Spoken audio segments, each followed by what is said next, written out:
Na hizi ni exclusive za Ava TV kutokea hapa makao makuu ya Yanga, na hapa nyuma yangu unashuhudia jengo lile pale la Yanga, na pia unashuhudia kifusi ambacho tayari kimeshushwa tayari kabisa kwa ajili ya kuanza ule ujenzi ambao tulikuwa tukiambiwa na viongozi, lakini pia tukikumbuka mwezi mmoja tu umepita baada ya klabu ya Yanga kusaini mkataba kwa ajili ya kuanza ujenzi huo wa uwanja. Basi na sisi tukasema kuna shida gani tusifike hapo kwa ajili ya kuonesha kile ambacho kinaendelea, na kweli bwana, kifusi tayari kimeshashushwa. Mambo yanaendelea vizuri bila shaka, na tumefika hapa kwa bahati nzuri pia tumekutana na watu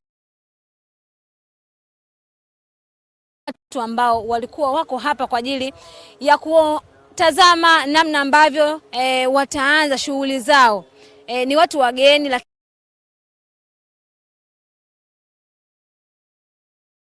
pia tunaambiwa ni wakandarasi ambao wamefika hapa kwa ajili ya kuendelea kutazama namna gani ambayo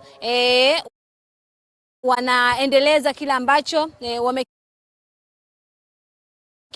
wananchi Yanga. Kumbuka hii tu ni kuhusiana na ujenzi wa uwanja wa Yanga. Tumeambiwa kwamba uwanja utajengwa hapa, na kama kawaida vifusi vishaanza kushushwa na bila shaka taratibu zote zinaanza.